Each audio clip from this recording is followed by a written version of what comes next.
कपिल जी, मैं आपको धन्यवाद देता हूं और ये फिल्म बनाने के लिए, ये वेब सीरीज बनाने के लिए बहुत बहुत धन्यवाद।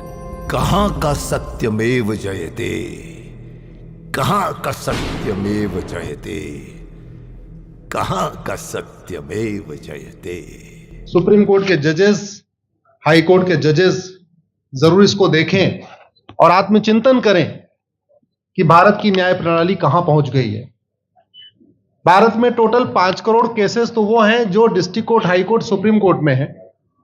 इसका मतलब 5 करोड़ परिवार न्याय की आशा में बैठा हुआ है। ऑन एन एवरेज एक परिवार में 6 आदमी रख लीजिए, तो यानी 30 करोड़ लोग न्याय की आस लगाए बैठे हुए हैं। 30 करोड़ का मतलब एक अमेरिका, 30 करोड़ का मतलब 15 ऑस्ट्रेलिया, 30 करोड़ का मतलब 7 कनाडा, 30 करोड़ का मतलब 1.5 ब्राजील। इतने लोग भारत में न्याय की आस में बैठे हुए हैं और ये 5 करोड़ केस तो वो हैं जो district court, high court, supreme court में है। इसके पैरेलल हमारे देश में एक और जुडिशियल सिस्टम है, उसको कहते हैं तहसीलदार, एसडीएम, एडीएम, डीएम, कमिश्नर, जहां पे चकबंदी के मुकदमे चलते हैं। वो इस 5 करोड़ में काउंटेड नहीं है। जो तहसीलदार के यहां मुकदमा होता है, एसडीएम के यहां मुकदमा होता है, एडीएम के यहां होता है, डीएम के यहां होता है, चकबंदी अधिकारी जिसको सीओ कहते हैं, डीडीसी कहते हैं, एसओसी कहते हैं, वो एक इसके पैरेलल में है और 5 करोड़ मुकदमे वहां पे भी चल रहे हैं। इसका मैं लाइव एग्जांपल देना चाहूंगा भारत की ब्लैक जस्टिस सिस्टम का। 1985 में जौनपुर में एक 10 बीघे जमीन का मुकदमा शुरू हुआ था। अभी वो सबसे नीचे पायदान पे है, जिसको कहते हैं चकबंदी अधिकारी। 1985 में मुकदमा शुरू हुआ, 2023 आ गया, लगभग 37 साल बीत चुके। 37 साल में यह नहीं तय हो पाया कि असली विल कौन सी है। 2 लोगों ने क्लेम किया, वो कह रहे हैं मुझे विल मिली है, वो कह रहे हैं मुझे विल मिली है। 37 साल में यह नहीं डिसाइड हो पाया असली विल किसकी है। अगर मान लीजिए आज डिसाइड हो जाए तो सीओ के बाद एसओसी, एसओसी के बाद डीडीसी, डीडीसी के बाद हाई कोर्ट, हाई कोर्ट के बाद सुप्रीम कोर्ट, यानी अभी 35 साल और लगेगा, 70 साल लगेगा। सेकंड जनरेशन मुकदमा लड़ रही है, ऑलरेडी सेकंड जनरेशन मुकदमा लड़ रही है और इसी स्पीड से काम हुआ तो मुझे लगता है थर्ड जनरेशन आके मुकदमा जाके तब जाके सुप्रीम कोर्ट पहुंचेगा। दूसरा एग्जांपल, एक ग्लेरिंग एग्जांपल आपको देता हूं। 1971 के वॉर में पाकिस्तान में बम फेंकने वाले, पाकिस्तान के फौजियों के बहुत सारे बैंकर तोड़ने वाले एक कर्नल कबोत्रा है, पंचकुला में रहते हैं। दुश्मनों के उन्होंने दांत तोड़ दिए। आज 2000 से उनके मकान पे किसी ने कब्जा किया हुआ है। 2023 आ चुका है, 23 साल में वो अपने मकान को नहीं छुड़ा पाए। अभी मामला पंचकुला की डिस्ट्रिक्ट कोर्ट में है, उसके बाद चंडीगढ़ हाई कोर्ट जाएगा, फिर सुप्रीम कोर्ट जाएगा। तो 23 साल में वो सबसे नीचे पायदान पे है। वास्तविकता यह है, अंग्रेज चले गए, अंग्रेजी कानून यहीं छोड़ गए, अंग्रेजी व्यवस्था यहीं छोड़ गए। यह व्यवस्था भारत में न्याय देने के लिए नहीं बनी थी। यह जो न्यायिक जुडिशियल सिस्टम था भारत में जो बनाया गया, वो केवल और केवल भारत को लूटने बांटने के लिए बनाया गया था। क्योंकि कानून वही चल रहा है, जुडिशियल सिस्टम वही चल रहा है, इवन हमारा ड्रेस भी वही चल रहा है। अंग्रेज काले कपड़े पहनते थे, हम भी काले कपड़े पहनते हैं। अंग्रेज जून के महीने में उनको गर्मी लगती थी तो 1 महीने छुट्टी करके इंग्लैंड चले जाते थे। आज भी हमारा हाई कोर्ट, सुप्रीम कोर्ट पूरे मई जून बंद रहता है। अंग्रेजों को क्रिसमस के टाइम में दिसंबर में छुट्टी मनाना जाना होता था, 1 महीने छुट्टी कर चले जाते थे। आज भी हमारी हाई कोर्ट, सुप्रीम कोर्ट दिसंबर में, क्रिसमस के टाइम में 15 दिन 20 दिन बंद हो जाती है। तो सोच वही है, किताबें वही है, व्यवस्था वही है, कानून वही है, तो स्वाभाविक सी बात है जस्टिस होगा कहां से? जस्टिस कैसे होगा? हम 2023 में 1860 का इंडियन पिनल कोड लेके घूम रहे, 1861 का पुलिस एक्ट लेके घूम रहे, गवाहों के बयान 1872 के कानून से हो रहे। हमने सब कुछ वर्ल्ड क्लास कर लिया, लेकिन अपने जस्टिस सिस्टम को कंपेयर करने की कोशिश ही नहीं किया। जितने में एक एयरपोर्ट बनता है, एक एयरपोर्ट बनाने में 25,000 करोड़ की लागत आती है। अगर हमारी सरकारों ने एक एयरपोर्ट की कीमत जुडिशियल सिस्टम पे खर्च कर दिया होता तो हमारी न्यायिक व्यवस्था अच्छी हो गई होती। आज घटिया, चूंकि अकाउंटेबिलिटी नहीं है, जुडिशियल सिस्टम में कोई अकाउंटेबिलिटी नहीं है। किसी के साथ न्याय हो जाए, अन्याय हो जाए, कोई फर्क नहीं पड़ता। निर्दोष को जेल हो जाए, जज की कोई अकाउंटेबिलिटी नहीं। दोषी को बेल हो जाए, जज की कोई अकाउंटेबिलिटी नहीं। लाखों लाख लोग जेल में सड़ रहे हैं, लाखों धोखेबाज भ्रष्टाचारी बाहर घूम रहे हैं, मूल कारण है ब्लैक जस्टिस सिस्टम। आपने बहुत अच्छा आपने इस पे वेब सीरीज बनाया है, और इस देश में world class airport, world class highway, world class shopping mall, सब कुछ वर्ल्ड क्लास बना लिया। इनफैक्ट अपना मोबाइल का डेटा सुरक्षित रखने के लिए हमारे सांसद, विधायक, जज आईफोन भी यूज करते हैं। अमेरिका का आईफोन यूज करते हैं हमारा डेटा सुरक्षित हो जाए, लेकिन भारत सुरक्षित हो जाए उसके लिए यह नहीं देखते कि जापान में कौन सा कानून है, अमेरिका में कौन सा कानून है, सिंगापुर में क्या अच्छा चल रहा है। कनाडा में रेंट का मामला एक डेट में खत्म होता है। सिंगापुर में अभी कुछ दिन पहले एक व्यक्ति के पास 900 ग्राम गांजा पाया गया, उसको फांसी हुई है। दोबारा वहां ड्रग स्मगलिंग होगी क्या? तो भारत में चाहे वो ड्रग स्मगलिंग है, माफिया राज है, ह्यूमन ट्रैफिकिंग है, इन सब के लिए हमारा जस्टिस सिस्टम जिम्मेदार है। कोई भी अपराध होता है उसमें दो पक्ष होता है, एक पीड़ित, एक अपराध करने वाला। जो पीड़ित होता है वो चाहता है जल्दी उसको न्याय मिल जाए, अपराध करने वाला चाहता है मुकदमा लंबा चले। भारत का न्यायिक सिस्टम अपराध करने वाले के साथ खड़ा है। बलात्कारी चाहता है उसका मुकदमा 30 साल चले, और मुकदमा 30 साल चलता है।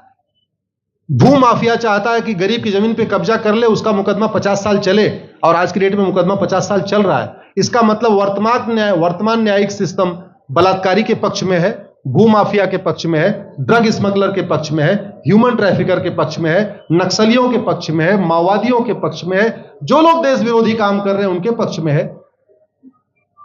40 साल 50 साल के बाद किसी व्यक्ति ने मिलावट करके लोगों का स्वास्थ्य खराब कर दिया, उसको 50 साल के बाद सजा हो रही है। इस बीच उसने कम से कम पता नहीं कितने लोगों का और भी कर दिया।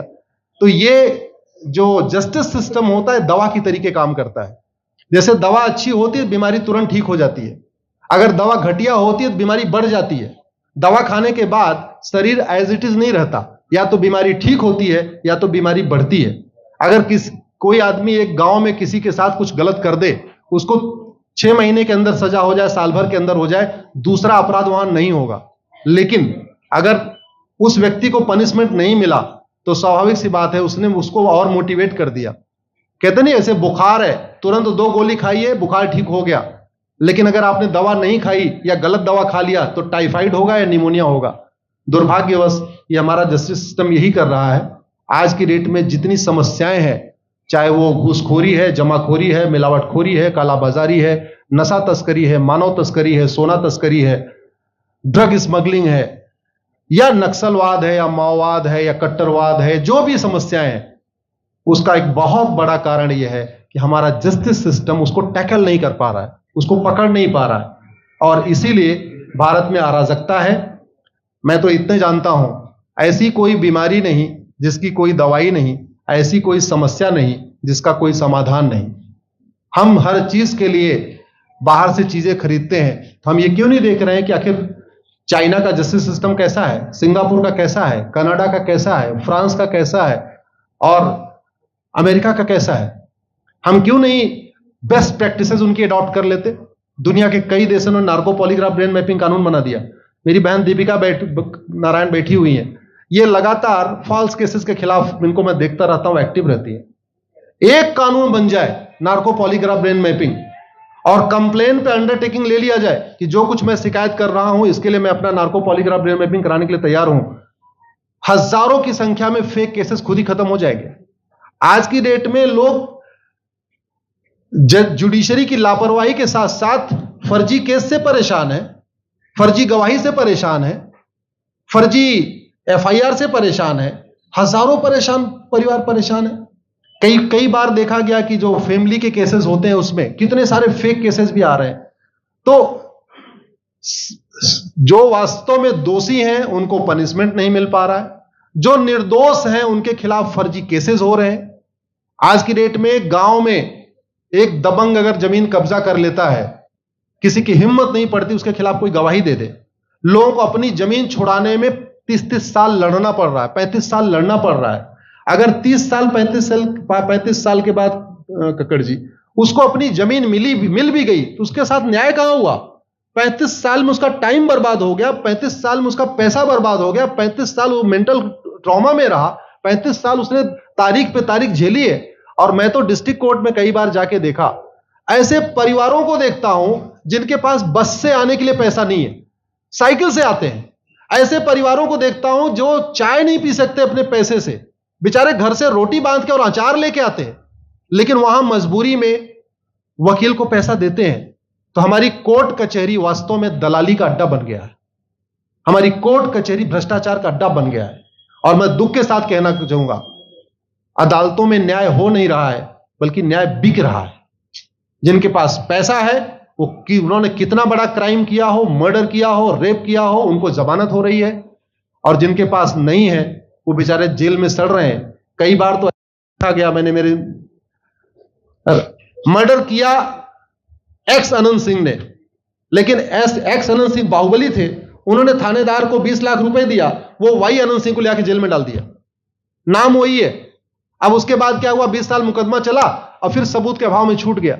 तो जिसने मर्डर किया वो तो कभी जेल गया ही नहीं। एक निर्दोष जेल गया, 10-20 साल के बाद उसने अपना जमीन बेचा, सब कुछ किया, मां बाप सब कुछ तबाह हो गए, फिर वो सबूत के अभाव में छूट रहा है। तो सबूत के अभाव में अगर 20 साल के बाद छूट भी गया हो, उसका 20 साल कौन लौटाएगा? उसके 20 साल के लिए कौन जिम्मेदार है? उसके 20 साल जो बर्बाद हुआ, उसके लिए संविधान की शपथ लेने वाले जिम्मेदार हैं। संविधान के प्रियम्बल में लिखा है, हम आपको जस्टिस देंगे, हम आपको न्याय देंगे। न्याय देने की जिम्मेदारी किसकी? जिन्होंने शपथ लिया। शपथ कौन लेते हैं? जजेस लेते हैं, सांसद, विधायक, मंत्री लेते हैं। तो आज की डेट में अगर लोगों को न्याय नहीं मिल रहा है, तो इसके लिए वही जिम्मेदार हैं जो संविधान की शपथ लेते हैं। संविधान की शपथ लेने वालों को वेतन, भत्ता, गाड़ी, बंगला इसीलिए मिलता है कि लोगों को न्याय मिल सके, फास्ट जस्टिस मिले, कंप्लीट जस्टिस मिले। अनफॉर्चुनेटली कंप्लीट जस्टिस मिलने में तो 50-60 साल लग जाता है, फास्ट जस्टिस तो सपना हो गया है। इसलिए आज आपने जो ये वेब सीरीज बनाई है, मैं आपको धन्यवाद देता हूं। एक ऐसे विषय पे जिस पे कोई टच नहीं करता, लेकिन जिससे करोड़ों लोग पीड़ित हैं।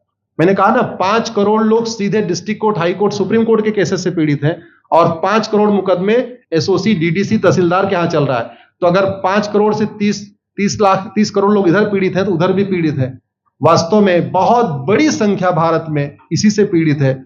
और अपराध, भ्रष्टाचार और जितनी भी अराजकता चल रही है, उसका मूल कारण भी यही है। जस्टिस सिस्टम अच्छा हो जाए, कानून सख्त हो जाए, कानून का खौफ पैदा हो जाए, न्यायपालिका का खौफ पैदा हो जाए, और ये थाने जो दलाली के अड्डे बन गए हैं, तहसील जो दलाली का अड्डा बन गया है, डिस्ट्रिक्ट कोर्ट जो कमीशन खोरी का अड्डा बन गया है, अगर इस पे कंट्रोल हो जाए, तो वास्तव में भारत में फिर से राम राज्य आ सकता है। अगर जुडिशियल सिस्टम अच्छा हो जाए, तो जो राम राज्य की कल्पना है, धर्म की जय हो, अधर्म का नाश हो, प्राणियों में सद्भावना हो, विश्व का कल्याण हो, मुझे लगता है उसको फिर से जीवित किया जा सकता है। आपने मुझे बुलाया कपिल जी, मैं आपको धन्यवाद देता हूं। और ये फिल्म बनाने के लिए, ये वेब सीरीज बनाने के लिए बहुत बहुत धन्यवाद देता रहता हूं। दीपिका जी लड़ती रहती हैं, इनको देखता रहता हूं। बहन नेहा जी आई हैं, ये अपने गानों से मुझे लगता है बहुत अच्छा आप लिखती हैं। और इसी तरीके से कड़वा सच आप लिखते रहिए, कड़वा सच गाते रहिए। लोग आज की डेट में, यंग जनरेशन कड़वा सच सुनना चाहती है। मीठे झूठ ने इस देश में शुगर, डायबिटीज पैदा कर दिया। भारत केवल लोग डायबिटीज से नहीं पीड़ित हैं, बल्कि हमारी व्यवस्था को डायबिटीज हो चुका है। और उस डायबिटीज को दूर करने के लिए नेहा राठौर जैसी बहनें जो सही बात कह रही हैं, दीपिका जी सही बात कह रही हैं। आप लोग जो है बहुत अच्छा काम कर रहे हैं। और आपने, कक्कड़ साहब, आपने बनाया वेब सीरीज, आपको विशेष आभार, धन्यवाद देता हूं।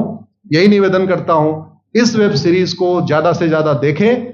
और खास तौर पे अगर आपके जानने वाले कोई जज हैं, कोई आईएएस हैं, कोई आईपीएस हैं, मंत्री, सांसद, विधायक हैं, उनको भी एक बार फोन करके, व्हाट्सएप करके एक बार कहिए कि वो भी इसको जरूर देखें। क्योंकि अल्टीमेटली न्यायिक व्यवस्था बदलने की जिम्मेदारी उन्हीं की है जिनको वेतन, भत्ता, गाड़ी, बंगला, free air ticket, free rail ticket और वीआईपी व्यवस्था मिलती है। ये व्यवस्था उन्हीं को बदलनी है। जय हिंद, धन्यवाद।